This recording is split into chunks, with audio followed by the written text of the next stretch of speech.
બોટાદ જિલ્લાના ઢસા જંકશનના કન્યા શાળાનો એક અનોખો ઉપવાસ મોબાઈલ ઉપવાસ રાખવામાં આવ્યો હતો। સમગ્ર વાત કરી તેવું આપણે ઘણા બધા ઉપવાસો જોયા છે, વ્રતો, બીજ, અગિયારસ, રોજા વગેરે, પરંતુ આ ઉપવાસ એકદમ નવા પ્રકારનો અને ફરજિયાત ફળ આપનારો છે।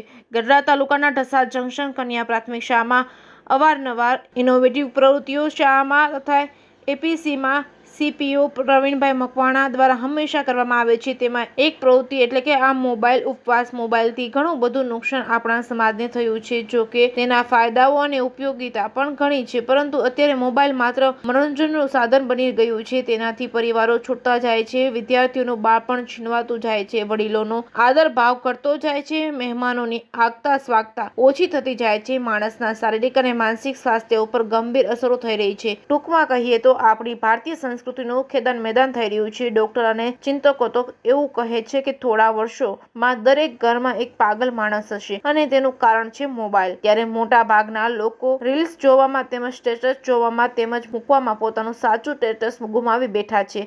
આવા સમયે સીપીઓ અને શિક્ષક પ્રવીણભાઈને એસપીના એક મોડ્યુલ મીડિયા સાક્ષરતા ભણાવતા મોબાઈલથી લોકો દૂર રહે તે માટે પ્રવૃત્તિ વિચારી અને તેનું નામ એટલે કે હું બનું મોબાઈલ ઉપવાસી મીડિયા સાક્ષરતા મોડ્યુલની સામાજિક કક્ષાએ ઉપયોગિતા સાબિત કરવા માટે પ્રોજેક્ટ કરવામાં આવ્યો છે। એસપીસી ટીમ દ્વારા શેરીએ ફરી ગામની અન્ય શાળાઓ જઈ ઉપવાસની જાણ કરી હતી। આ ઉપરાંત ઢસા જંકશનની આજુબાજુના ગામડાઓ જેવા કે જલાલપુર, માંડવા, ઉમરડા તેમજ ઢસા ગામમાં જઈને ત્યાંની શાળાઓમાં પણ મોબાઈલ ઉપવાસ કરવાની વિનંતી સાથે સુંદર રજૂઆત કરી હતી। જેકેએસ ન્યૂઝ ગુજરાતી સાથે Asif Ravani, Dhasa. Pravinbhai Makwana, CPO community police officer અને ઢસા જંકશન કન્યા પ્રાથમિક શાળામાં મદદનીશ શિક્ષકમાં અમે શાળામાં છેલ્લા 2 વર્ષથી એસપીસીની પ્રવૃત્તિ ચાલે છે, સ્ટુડન્ટ પોલીસ કેડેટ, જે રાજ્યના નોડલ અધિકારી શ્રી હસમુખ પટેલ સાહેબ એમનો હોદ્દો સંભાળે છે અને જિલ્લા કક્ષાએ કે એફ બડોલિયા સાહેબ છે, એમના માર્ગદર્શન નીચે અમે આ પ્રવૃત્તિ કરી રહ્યા છીએ। છેલ્લા 2 વર્ષથી સતત અમે એકદમ કહેવાય ને ઇનોવેટિવ એક્ટિવિટી કરવાનો પ્રયત્ન કરીએ છીએ। રાજ્ય કક્ષાએ હસમુખ પટેલ સર પણ આ પ્રવૃત્તિની રાજ્યની દરેક પ્રવૃત્તિની નોંધ લે છે। એમાં ઢસા જંકશનનો ઉલ્લેખ એમણે ઘણીવાર પોતાની ટ્વિટર ઉપર પણ કરેલો છે અને બીજા મેસેજોમાં પણ ઢસા જંકશનના એક્ટિવિટીના વખાણ કરે છે। અમે હંમેશા કંઈક એ પ્રકારનું પ્રવૃત્તિ કરવા માંગીએ છીએ કે જે સમાજ ઉપયોગી હોય। અમારે અલગ મોડ્યુલ ભણાવવાના આવે છે। મારે ઇન્ડોર મોડ્યુલ મોટે ભાગે હોય છે, 12 મોડ્યુલ મેં ભણાવું છું। એમાં મીડિયા સાક્ષરતા નામનું એક મોડ્યુલ છે અને એમાં ઘરમાં આપણે મીડિયાનો કઈ રીતે સદુપયોગ કરવો પણ સદુપયોગ એનું પણ એક ટાઈમ ટેબલ હોય। આપણે રહેવાનું એક ટાઈમ ટેબલ હોય, ઉઠવાનું ટાઈમ ટેબલ, સુવાનું ટાઈમ ટેબલ છે આપણું, કે 10-11 વાગે સૂઈ જઈએ।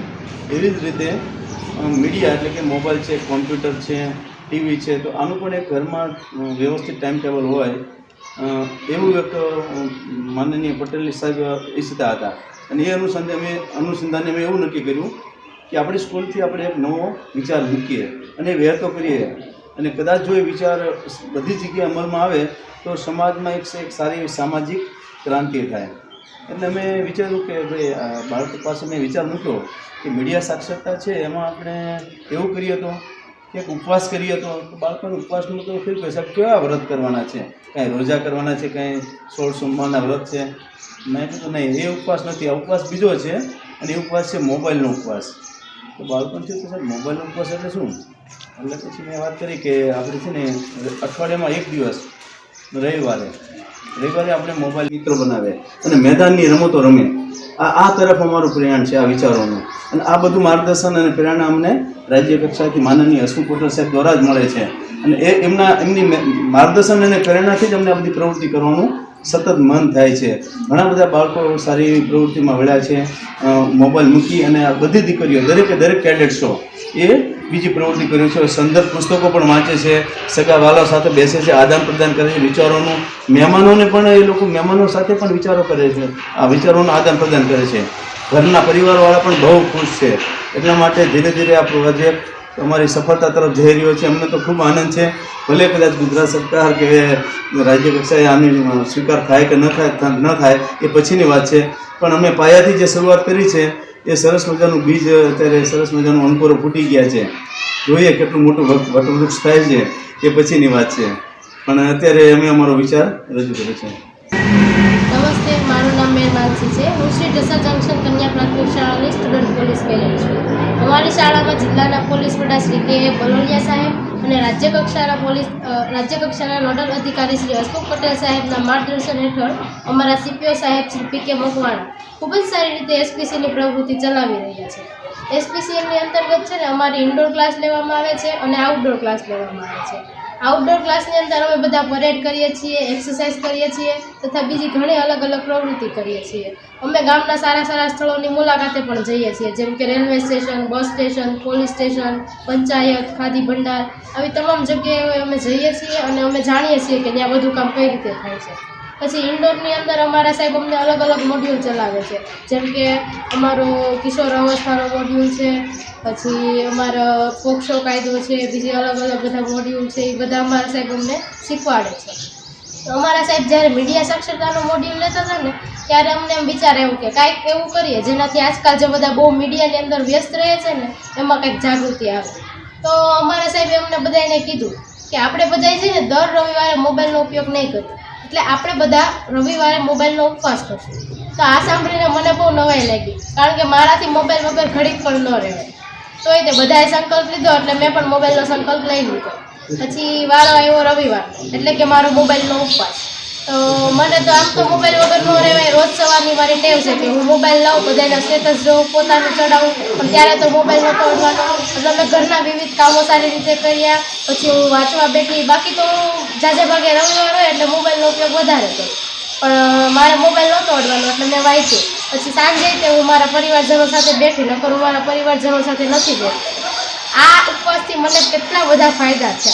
તો જેમ મને આ ઉપવાસથી ઘણા ફાયદા થાય છે, એમ જે લોકો પણ અમારી સાથે ઉપવાસમાં જોડાય એને તે આ બધા ફાયદા તો થશે જ તે.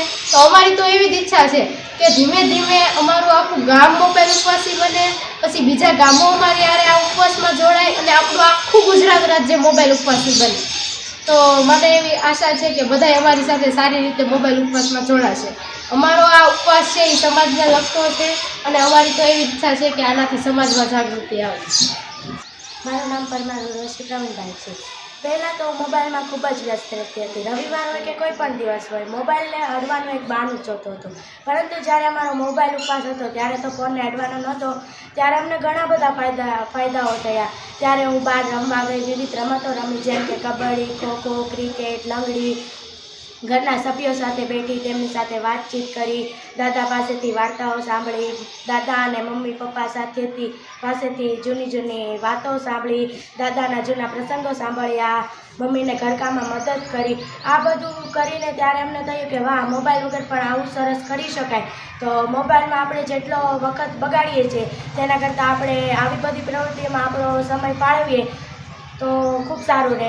મેં થોડી વાર પુસ્તકો વાંચ્યા, તેનાથી મને ખૂબ જ જાણવા મળ્યું.